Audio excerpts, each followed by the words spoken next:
In this session, we will try to discuss about limbic system. Before going to details, let's answer for one question. What is the major objective of primitive life? Otherwise, simply, what is the major objective of animal life? In their total lifespan, what they wanted to become? They don't want to become multimillionaire, they don't want to become politicians, and they don't want to become astronauts, and they don't want to become doctors like you. Just they wanted to survive, and they wanted to make their species to survive. These are the major objectives of primitive life.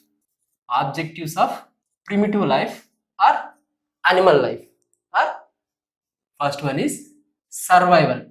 Survival of individual or preservation of individual. Survival of individual. Second one is survival of species. Survival of species. Survival of species and survival of individual. If the survival of individual, then only species will be survived.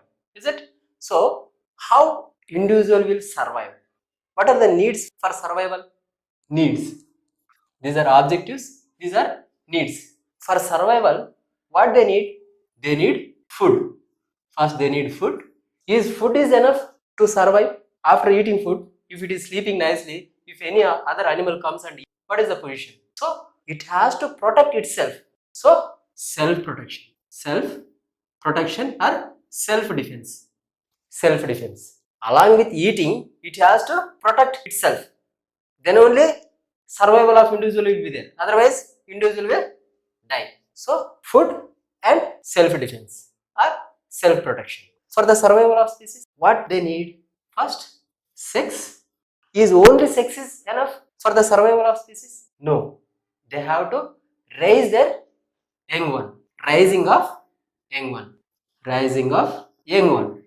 So, for survival of individual, they have to eat and they have to protect themselves. And for survival of species, sex and rising of young one. Clear? Then, regarding these needs, what are the emotions? That means, when we will take food, very simple. When we are hungry, at the time we will take food or we will eat food, right? So, hungry. Hungry is emotion, emotional behaviors are simply emotions. Then, self-defense or self-protection. When it has to protect itself, one animal is sitting over there and another big animal came and tried to attack on them. At that time, it will show some emotions. What are those emotions? Aggression. Aggression. For what? For agonistic behavior or for fighting against that animal. If that animal cannot fight with that, at the time it will show fear. Fear. Then in the sex, what are the emotions? Urge for sex. Urge for sex. Then in the rising of young one, what will be the emotions? Rearing of young one.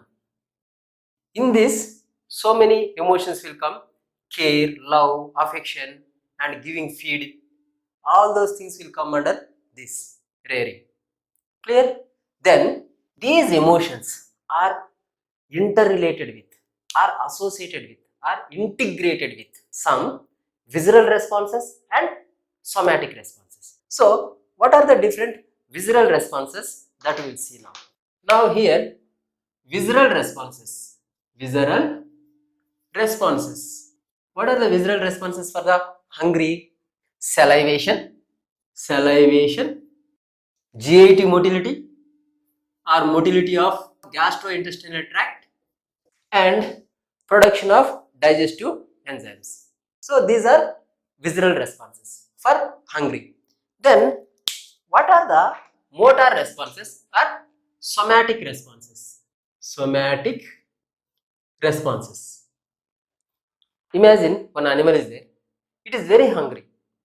If it sits very quietly, will hungry will reduce? No, it has to procure food. That means somatic activity, movement towards the procuring food or hunting. Clear? So, movement or locomotion for procuring food. So, that is the somatic response for hungry. Then self-defense. What is the emotion here? Aggression. Then what will be the visceral response? Visceral response will be activation of, I wrote plus here, that means activation. Activation of autonomic nervous system. Autonomic nervous system. Especially sympathetic nervous system. Sympathetic nervous system. And activation of endocrine system. Endocrine system. So, if any individual is in the trouble, at the time, aggression or fear. If it can fight with that, it will show aggressive and agonistic behavior. If it cannot, it will show fear and it will run away. So, if any individual is in the trouble, sympathetic nervous system activate. In the activation of sympathetic nervous system, pupils dilated, face become pale because of vasoconstriction, mouth become dry because of loss of salivation. Why? Salivation is under the control of parasympathetic nervous system. Now this animal or this individual is in the activation of sympathetic nervous system. Then heart rate increases, blood pressure increases, sweat increases. Why? Sympathetic nervous system is pseudomotor. Erection of hairs. Why? Sympathetic nervous system is pilomotor. And blood vessels constricted because sympathetic nervous system is vasomotor, except blood vessels which are present in the muscle tissue, because this animal or that particular individual is in the position that either it has to run from there or fight with that particular animal. Is it? For that it needs more energy and muscle should get more blood supply. Right?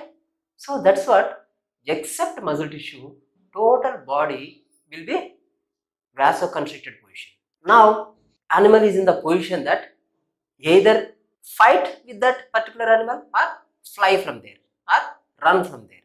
Right? So these are visceral responses, and if you coming to the somatic responses, either fight or flight. Okay? Either fight with that or flight from there. These are the needs, emotions and associated visceral and somatic responses. For what? For survival of individual. Then survival of species. Needs, sex and raising of young one. Emotions, urge for sex and rearing of young one. Then what are the visceral responses for it? Activation of endocrine system. Here also same, endocrine system. Activation of endocrine system. For what? During sexual intercourse and for the production of gametes, there should be 6 hormones. Those 6 hormones will be produced by the endocrine system. So this is the visceral response for the sexual urge. Then what is the somatic response? I am not going in detail what are the different hormones will be produced, how they will act, that we can study in the endocrine system. Here endocrine system will be activated so that different hormones will be produced. They are helpful for the sex and also production of gametes. Now somatic responses are courtship, mating and also sexual behavior. Sexual behavior. Courtship means what? Making the partner to ready for sex. That is courtship. Mating, that means sexual intercourse. Then sexual behavior. Sexual behavior means what? Motor activities are activities which are produced by the locomotor system during sexual intercourse. Those activities are those behaviors what we are calling sexual behaviors. Right? So those are motor responses for sex. Then rearing of young one. Here also activation of endocrine system. Why? Rearing means they have to take care and they have to give feeding. For feeding there should be releasing of prolactin, then secretion of milk. For that there should be activation of endocrine system. That is visceral response. Then what is the motor response? Giving feed, protection against other animals and keeping them in the proper house. So feeding, housing and protecting, because young ones they cannot protect themselves. That's what parent only has to protect. So that protecting and keeping them in proper house, giving feed, these are all somatic responses. So in this way, animals will show emotions along with visceral and somatic responses. Actually, in the primitive life, these emotions along with somatic and visceral responses are under the control of olfactory system. Olfactory system. That means olfactory system not only receives the smell, it also activates the neuronal systems which are responsible for these behaviors along with associated visceral and somatic responses. That's what those animals, what we call macrosmatic, macrosmatic, macrosmatic. In these animals, olfactory system was highly developed, and forebrain of these animals mainly in relation with the olfactory system. That means most of the forebrain related with the olfactory system. That's what forebrain of these animals called as smell brain. Smell brain. Forebrain of macrosmatic animals or macrosmatic vertebrates, what we call smell brain, because all these emotions are interlinked with olfactory system. Then in 1837, R. Owen introduced one word called rhinencephalon. Rhinencephalon. And he included parts of the brain in relation with olfactory system, and he given the name as rhinencephalon. That means this rhinencephalon controls all these emotions. In case of mankind or in case of human being, olfactory system loses its importance and rhinencephalon became rudimentary. But in case of animals, olfactory system is highly developed. That's what they are macrosmatic animals. We can also call as keen scented animals.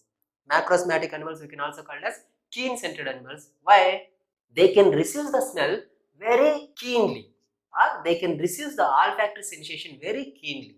That's what policemen use sniffer dogs in the crime scenes. So in case of macrosmatic animals, olfactory system is highly developed. But in mankind, olfactory system loses its importance and rhinencephalon became rudimentary because of evolution. We are having evoluted brain. That means we are having neocortex. That's what rhinencephalon became rudimentary. That's why nowadays neurologists are not accepting the term rhinencephalon, and they are included the olfactory system as a part of the limbic system. But in case of animals, olfactory system highly developed, it will only controls all these emotions. Why? In case of animals, these two only needs, these are only emotions. So these are only visceral responses. So these are only somatic responses. Other than that, they don't want much. That's what their brain also adapted like that. But in humans, other than these things, we need much more. Because of that, our brain evolved. I never mean that these emotions will not be there in the human. These emotions will be there. Along with that, visceral and somatic responses also there. But they are not under the control of olfactory system. Smell will not affect the behavior much. Along with smell, vision, taste, audition, touch also affect the human behavior. That's what in 1878 Broca, he introduced one term limbic system. Limbic system, and he included series of structures which are present at the junction of superior lateral surface of diencephalon, inferior medial surface of telencephalon. Otherwise, simply structures which are present around the upper end of brainstem. Otherwise, structures which are present at the hilum of brain. Definitions are different, but the situation is same. So, he had given limbic system. What is the literal meaning of limbic ring or margin? This system or limbic system, it is margined at the junction of diencephalon and telencephalon. Almost all structures which are present in the limbic system are arched manner.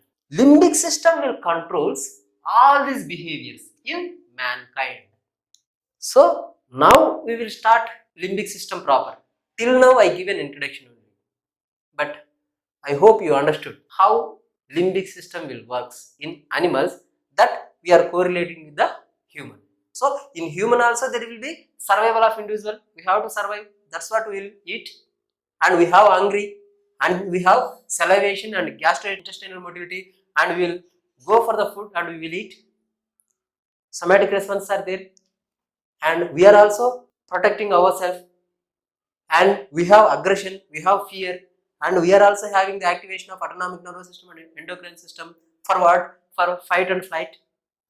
And for survival of species, even human will undergo sexual intercourse in the emotion of urge for the sex, and endocrine system activation followed by courtship, mating, sexual behavior followed by pleasure. Then we will also raise the young one for what? For survival of species. Rearing of young one, we will give feeding and we will keep them in proper house, and we will protect from other animals and other human beings. All these things are controlled by only olfactory system and associated brain in animals, but in case of humans, there is a separate structure. In that structure, olfactory system is part, but not the dominant contribution. Just it's a part of limbic system. That's it. Right? Now we'll see what are the different parts which are present in the limbic system, where they are located, and how they are interconnected with one another, and how they works. That we will discuss now. For that, I need space. That's what I am removing it.